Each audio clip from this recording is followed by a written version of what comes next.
it's Jaclyn here. Today I wanted to talk to you a little bit about Pisces. I thought it was fitting because right now our sun is in alignment with the constellation of Pisces, so all of you Pisceans are having your birthdays right now from the end of February through most of March. So one thing that I want to point out before I go into this video is that, like we said in the last video, which was called What is Astrology, it is very, very silly to think that every single person under the same exact sign is going to be exactly alike.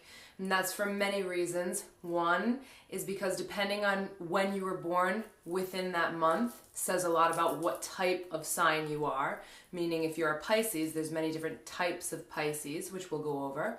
And also, you have a different sign for every planet and luminary that's in our solar system. And each planet is representative of a different aspect of your psyche. So the sun is only representative of the ego and the identity. It's an important part of who we are, but it definitely is lacking in terms of individuality. There's so many more things that make you you. On top of that, we want to remember when we look at a natal chart, which is your birth chart, where the planets fell. So in what house each of the planets were located at the time of your birth. So if you don't remember what houses and those kind of things are, I suggest you maybe look at the last video or type in a Google search and you'll find quickly what a house is. But basically that tells you another layer of what it means to be living as you. And also, thirdly, we don't know what aspects you have going on in your life, which are the degrees between each of the signs within the planets at the moment of your birth. So many factors go into what creates you. Twins are even vastly different. So I'm not sitting here saying that every single Pisces is exactly alike, but I am saying that Pisces tend to have similar broad strokes to their personalities. How that's represented in their personality is very unique to the individual. So remember that before I get started. So one of the first things I wanted to address was, although we have the sign of Pisces, the sun sign of Pisces, which goes from roughly February 19th to March 20th, we have little chunks within that sign that are a little bit different from one another. So the first thing that we want to address are cusps. A cusp baby is somebody who was born either on the tail end of the previous sign or at the very beginning of the sign, let's say Pisces, for example. So the two cusps that happen when you're close to Pisces are the Aquarius Piscean cusp, so that's at the very beginning, around February 17th through roughly February 21st, 22nd, depends on who you're really talking to. Sometimes people say it's 3 or 4 days within that little shift. Some people even go up to a week. But basically it's the ones who are going through the shift from 1 month or one sign to the next. Those people are going to have attributes from the previous sign and the coming sign. So it's almost like part of them still has a little bit of work to do in regard to their ego and their identity when it comes to some of the attributes of the previous sign. So the other side is Pisces Aries. So around, let's say, March 18th to March 23rd-ish will be that cusp. So you may be born on a cusp. You may feel very confused when you read things that say Pisces or Aquarius or Aries, depending on where you exactly fall, because you're truly a merge. I'm a merge between Capricorn and Aquarius, so I totally understand what it feels like to almost feel like within yourself there's this pull of two very different ideologies. So understand that that has something to do with your Piscean tendencies and what's going to be exalted and what's not. So on top of that, we have what are called decadents. A decadent is the sign basically chopped into 3 chunks. So the first 10 degrees of that sign is the first decadent, the second 10 degrees is the second, and then the third 10 degrees is the third. So within the sign of Pisces, we've already got your cusp babies. Now we have this division within the sign. So basically, each decadent shows traits that are of Pisces, but also shows traits of the other water signs. We're specifically talking about Pisces, of the other water signs in the zodiac. So the very first chunk of the very first decadent for Pisces is February 19th to February 29th. And those individuals are basically what we call the epitome of Pisces. They're Pisces. They are governed and ruled by the planet Neptune, which is the original ruler of Pisces, or at least the ruler now. If we want to be technical, we could talk about very classical astrology, but we won't go there. And the second group, from March 1st to March 10th, is basically governed between both Pisces and also Cancer. So there's a little bit of the qualities of both of those water signs. Obviously the Pisces is dominant, but it's got a little flavor of Cancer qualities in there. So the Pisces that are born in that second decadent are going to be a little bit different than the Pisces born in the first, and very much different than the Pisces born in the first and also on the cusp. So then the third decadent has a combination of Pisces and Scorpio. So basically we're going around the zodiac and you're just kind of tying that other, the next of the same element to that decadent. So I know that might be a little bit confusing, but basically I'm just saying that to say, hey, even though I'm going to give you a broad explanation today, remember that there are going to be things depending on the dates that you were born. Oh, I don't think I said the third decadent. The third decadent is March 11th through March 20th. So if you were born on certain dates, that's going to tell you whether or not you're similar to your Piscean friends and what that means for you, and what very subtle traits are going to make you different. With all that said, let's talk about the broad strokes that make Pisces Pisces. So Pisces is at the very end of the zodiac wheel. The zodiac wheel starts at Aries and it goes all the way around through the signs, and the very last sign is Pisces. And then the cycle starts over again. So if we're talking about psychological development, because a lot of astrology is tied into this astro-psychology aspect of it, psychological development, Aries is almost like the moment a child was born. Let's say the development of a newborn baby. Ultimate possibilities, very focused on the self, because that's the only thing that they really know. Very passionate about life, very curious about all of the different avenues, very prominent in the world. There's nothing really holding an infant back from the realm of possibilities. It isn't until we get older that that happens. As you start going through the zodiac, Taurus is when the psychological development of when somebody's starting to realize their sensual surroundings. Gemini is when you're starting to realize other people around you. So that's why Gemini tend to be really social. Cancer is when you really start to get connected to the home and to the mother and to the nest and to the nurturing aspect of things.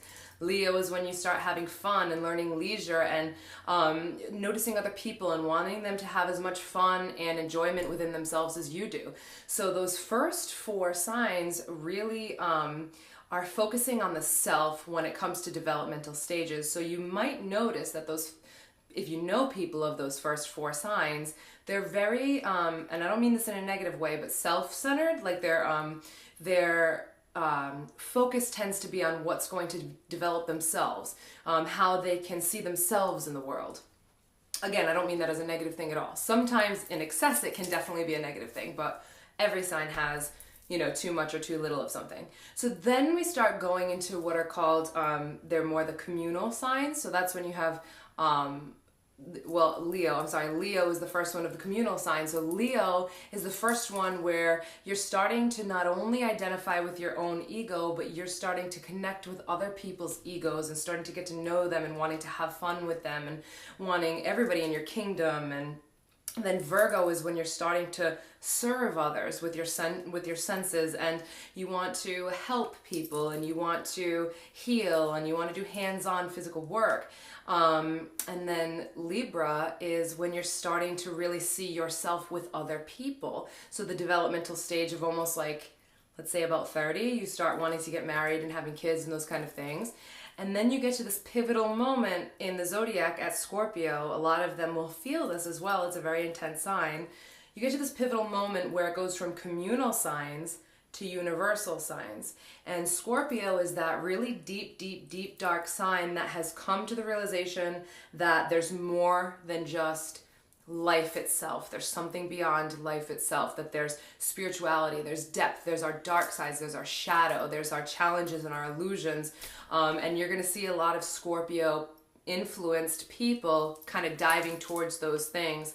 And then we make a jump into the universal signs, which is Sagittarius, Capricorn, Aquarius, and Pisces. So when we're talking about developmental stages, as you go through the zodiac, it basically goes from self to you and me to the world at large. So where that sign is focusing their energy just starts growing and growing, because once you get to Pisces, it's almost like the developmental stage of somebody who has experienced everything. It's like ultimate wisdom, and it's the very last placement for you here on earth, but you're very much connected to the next step. So spirituality, or what's coming after living in this incarnation or living as a human being. So if we're jumping back to the beginning of the developmental signs, Sagittarius is like, oh my God, there's so much to learn. There's philosophy and there's truth to seek and there's excitement and I want to travel and I want to travel inward and outward. And then Capricorn's like, okay, I learned all of this stuff. Now I have to put it into work. Now I have to build an empire with everything that I learned so that I can use everything that I've learned to help people on a larger scale. And Aquarius is like, I have all this knowledge. Now let's break down the boundaries of restriction and limitation, and let's be limitless, let's be revolutionary, let's make big changes, let's move towards the future. And then you get Pisces, and Pisces is like the end of the zodiac where you're like, wow, all that really matters is unity.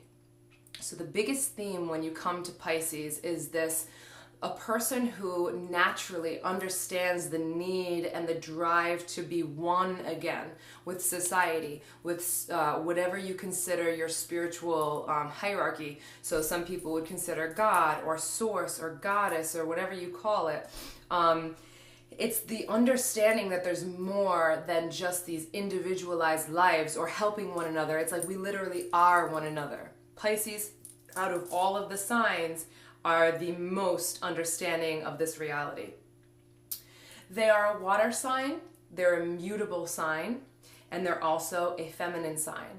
So what these things mean together is that they're very emotional, they're very intuitive, they're very spiritual. They naturally understand this depth that goes without words within human beings. It's the stuff that can't be communicated. It's the right brain aspect of who we are. Them being mutable means that they basically understand everybody's point of view. They totally understand what makes somebody do something. They're the people that you could put the most evil human being in front of them who has done so many terrible things, and the Pisces will be the one to be able to see through that and see that on a deeper level, we're still all connected. Now remember, some things can be negative and positive. If somebody does that too much or does that for the wrong person, a Pisces has a very strong tendency to be a doormat or to be taken advantage of, or to end up in a position of martyrdom where they're giving up themselves to save somebody else. So they have to be very careful about not giving too much of themselves for somebody else. There has to be boundaries learned, or at least put into place, because they live on this heightened understanding that boundaries don't really matter or exist past the human experience. But when you live there and you're still in the human experience, it's kind of like this weird dichotomy where you're like, how do I live in reality still?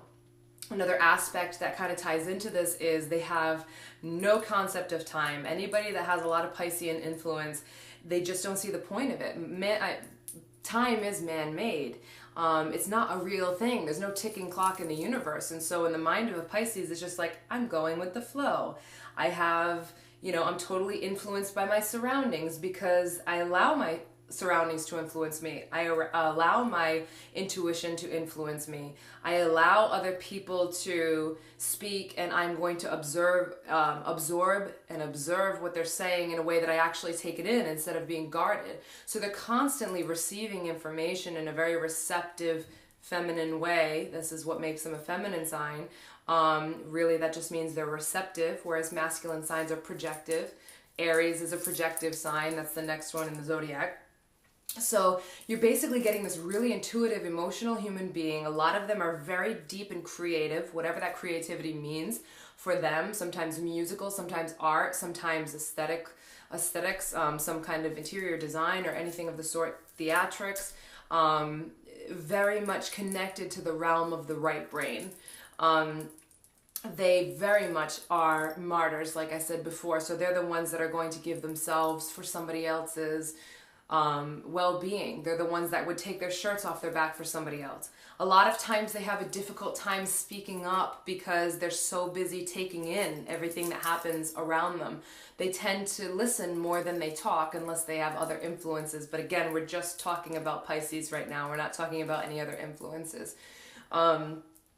And basically, they are always looking for some kind of escape from the rigid, limited world. So a lot of times you'll find Pisceans finding themselves attracted to illusion, attracted to things that aren't actually reality, but they like the idea or the idealized version of what it is. So sometimes this means drugs and alcohol. Sometimes this means a person that sells them pipe dreams or idealized versions of love. They find themselves in these situations because they crave this escapism from this limitation, because they know deep down that it doesn't have to be this way, or they know deep down that we're made of so much more than that.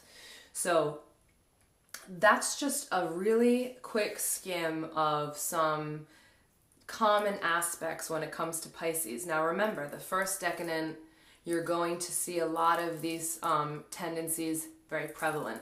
The second decanent, you'll see those tendencies prevalent, but you'll also see a need for home and nesting. They might be a little bit more guarded. They might be a little bit more reserved in expressing their feelings. They might be very creative and physical. The third decanent might be very deep and dark and intense, and an active energy is starting to brew, a little bit more forceful in their endeavors, a little bit more of a backbone than maybe the beginning of the month Pisceans. And I don't mean that in a negative way, I just mean ability to make decisions and stand in their own. So it's another overarching thing. They have a tough time making decisions because they can see all aspects of things. So if you have a Piscean in your life, remember, don't take advantage of their vast wisdom and understanding of the human psyche, and the fact that they may not stand for themselves or speak for themselves very much. Don't underestimate the fact that they're absorbing everything around them. They are very, very, very wise and deep. Make sure you're not taking advantage of that. Make sure you're not taking advantage of their kindness. Don't take their kindness for weakness. Make sure they're in an environment that they don't feel stifled, and that their creativity can flow, and that they can feel comfortable in their emotions. Make sure that if they're very intuitive, that they don't feel stifled by dogma or traditional religion that might steer them in a direction away from their own intuition or developing that side of themselves. Make sure that you don't try to put them into some kind of box like standardized testing or a 9-to-5 box job. These people are meant to experience life a little bit different. And we're supposed to learn from that wisdom and that understanding that really we're trying to get back to unity. If you yourself are a Pisces, stand up for yourself sometimes. Remember that you don't have to say yes to people all of the time. You can say no and it's going to be okay. Even if they make you feel like you hurt their feelings or they ruined your life, it's not your job to save everybody. Even though you're great at it and even though you feel the natural pull to do it because you see the oneness and everything, it isn't your job. Your job is to save you first. Your job is to put you before everybody else. Allow your creative energy to flow. Allow your ability to be with all different people and socialize with all different people to be exalted. Don't put yourself in a situation where you're isolated from the world. Allow yourself to be in situations where you can be emotional and where you can express yourself and not feel stifled and held back. And don't put yourself into too many situations where people are dumping their baggage on you all day long because they don't realize that you're literally absorbing that baggage. It's like a very empathetic place for a sun sign to be. So you're storing all of that. Be in a place that you can have other people with you who are also intuitive and creative and loving and understanding and be able to spread that, be able to enjoy your uniqueness and your understanding and your wisdom and what it is that you have to bring. Don't ever stifle who you are because you are trying to save somebody else. It's okay to try and help other people. It's wonderful to try to heal other people, but never do it at the sacrifice of yourself. So I hope that this video makes some sense in terms of what goes on in the lives of a Pisces. Remember that this is just a small slice of what it means to be somebody. This isn't exactly how they'll be. There's so many other factors. Like if they have a Pisces sun sign, but let's say they have Aries for every other planet, they'll be a lot feistier and more driven and decision-making than your average Pisces. So things to think about. But if you're just talking about Pisces itself, it's such a beautiful, wise, end of the cycle sign. And I'm really excited that I got to start the series talking about Pisces. And next month we'll talk a little bit about Aries.